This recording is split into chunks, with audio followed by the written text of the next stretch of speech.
Hello and welcome to day 6's build diary for my Glacial Cascade Elementalist.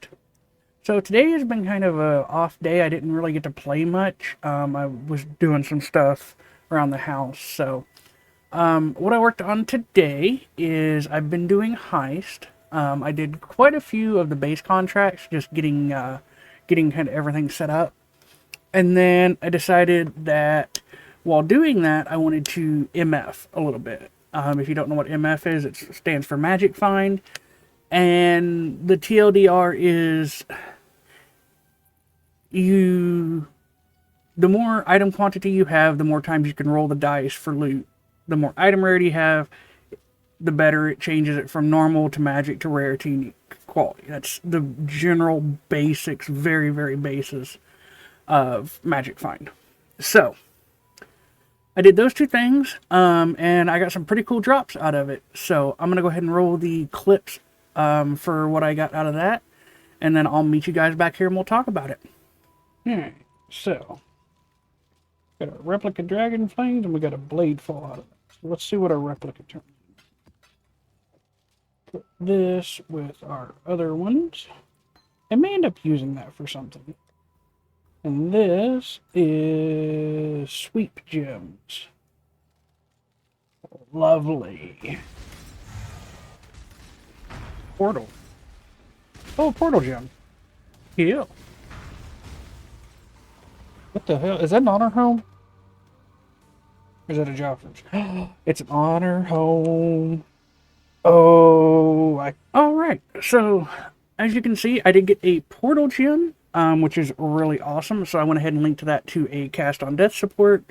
People have mixed opinions about this. I mean, you can PK yourself, but it's also really nice. If you're, at the end of a map, you die to the boss, you don't have to run all the way back through the map. For the type of content I've been doing, it is very lethal, so this helps quite a bit. I also, as you can see, I dropped a honor home. And as you'll notice, we have a new tab, and that is Twister Project. So we will go over that in a minute. As far as the gear, nothing has changed in the gear or the passive tree on the build. I did get level 90, and I just ended up taking the Charge Mastery node, which is 3% increased damage per charge. I have 5 charges, 15% increased damage. When I get another passive point, I'm just going to unspec that and put it in this jewel socket, but that's that. So as far as Atlas trees go, so I have 2 here. So my expedition tree, I went ahead and respec'd most of it into heist, and still keeping some of the expedition nodes, so it's kind of like a hybrid, tree. And basically I just wanted a lot of smugglers caches, and a lot of the contracts. So that's pretty much it for that tree. I haven't gotten anything really good from heist. All of my guys are still like level 2, so. My third tree though, this is a tree that I've seen quite a few people use over the past couple leagues. The idea is stayed the same, but just how you go about it is a little different. So the idea is that you stack as many rogue exiles in a map that you can, and then you put tormented spirits in the maps, and you get your spirits to inhabit the exiles, which drops a lot of loot. Then, because you're dropping so much loot, you use something like Meticulous Appraiser to swap the quantity to rarity. So basically you end up with 4 or 5 exiles per map. All of your maps have like 400% rarity. And if you get lucky and you can proc Ruckus, you end up with 20 exiles that are all ghosted with a 400% rarity map. So you're just dumping uniques. So yeah, that's the idea. I've also taken through Thorough Exploration, which if you have less than 50 monsters in your map, the final boss is empowered by Wildwood Wisp. That just ups your quantity and rarity even more on the boss. And then I was taking some of the Settlers nodes, because I was thinking about doing Settlers, but I think I'm going to unspec them. I'm not really happy with that. I think I'm going to drop the, or put the node here, and I think I'm just going to do Delirium and probably Heist on this as well. Also, you do take the Unending Nightmare for Delirium, and you do take a couple of the Delirium nodes. So basically, you just want to have a, 3/4 chance to have Delirium in your map, because again, that just ups your quant and rarity. As far as the maps themselves, you can kind of run whatever. I've been running yellow tiers just because anything above yellow tiers will just fucking stomp you. So I've been running a lot of glaciers. I don't know if I don't have any more glaciers. What do we have? We'll run an atoll map. This is a pretty decent map. So just as an example here, also with yellow tier maps, a good thing about them, if you did not know, like if I grab this Ramparts map, it only takes 2 chisels to get them to 20 quality. You alch them, you make sure they're not reflect. That one has recovery. I don't want recovery. Perfect. So that's 85 quant, right, with 20 quality and 39 rarity. But when we put it in our map device, it's going to multiply that quantity 300%. As far as scarabs, you can run Exile scarabs if you want. I'm out of them, so I just haven't been. But even without them, you're still going to get quite a few exiles. So you can also pay for something like Torment if you want. I don't really think you need it, though. So we'll go ahead and hop into the map here, and I will show you what it's like. Alright, so in our map, and as you can see, we have 520% rarity on this map, which means this map is going to be rough. And the idea is you want to clear it kind of as just slow and methodical.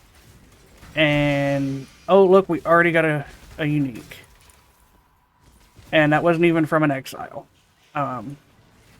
So I'm not going to go around the edges. I'm actually going to go and clear everything around before I go to the boss. Hey, there's another unique. So you see what I mean with, like, when you get over, you start stacking rarity, you start dropping a lot of uniques. And that's what we want. With being in solo self-found, oh look, another unique.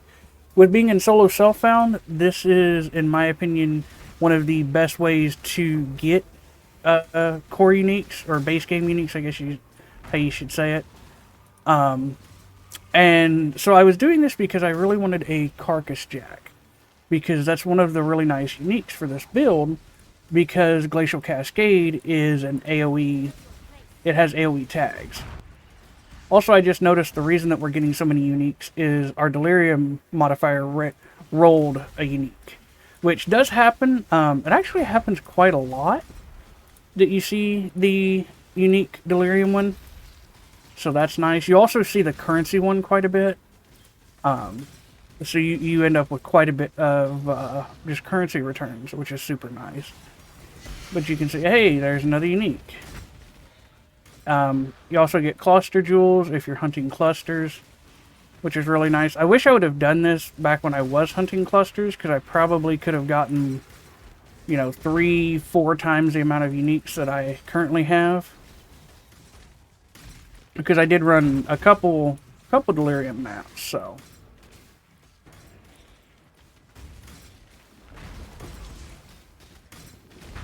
One thing that I will say that's nice about having the settlers nodes on your tree, though, is the ore deposits do give you more monster packs, which is nice.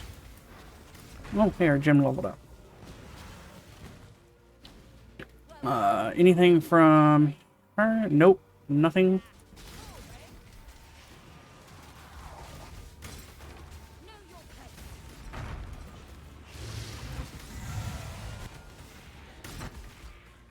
Did we not get any exiles in this map? Or have we just not found one? Oh, there's a heavy belt. Could be a mage blood. It is. Oh, that's. I actually need that for something. I think that's the one that I need. That might be the one that I need. I don't know. I'm trying to think about what unique that is in my head and what one I needed.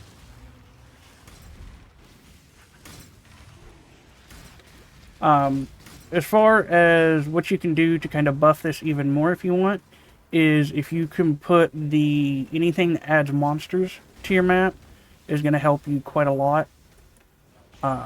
Because the more monsters you kill, the more times you roll that dice, and with the amount of rarity you have, the more chance you are to have, or the more chance you have to get the uniques that you want.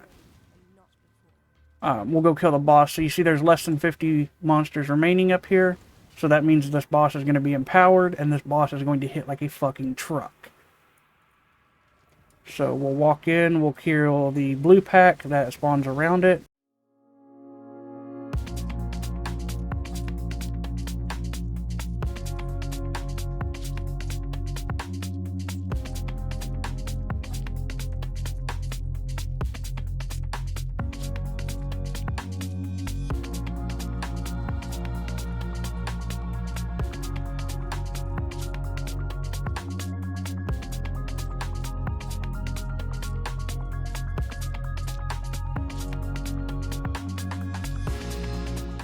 I've probably skipped through most of this, so you guys don't have to watch me respawn 37 times trying to kill one damn totem. And there we go. We got a unique map, which is nice. But I mean, you can see if I hold Alt, like that's the amount of stuff that was dropping from the boss. So, let's go talk a little bit about that honor home. So, let's dump our inventory. So, we ended up with a few different uniques, and that is not the belt that I thought it was. This is also really nice for getting outs, because of how many uniques you end up with. So, let's talk about Twister Project. So, what is Twister? I've seen a few different people play this league, and the idea is that you are an Inquisitor, you are extremely tanky, and you use Tornado of Elemental Turbulence, which is the one that when you cast it, it casts like a fire one, and then a lightning one, and then a cold one, in order every time, and they auto-target, and it's really cool. And you run an honor home. And so you end up with a 4-link honor home. That's all you need. You just need a 4-link. And it gives you a +2 gems, and it gives you Armor ES rarity. Okay? Which is really nice. The Armor and ES is really nice because you're playing Inquisitor.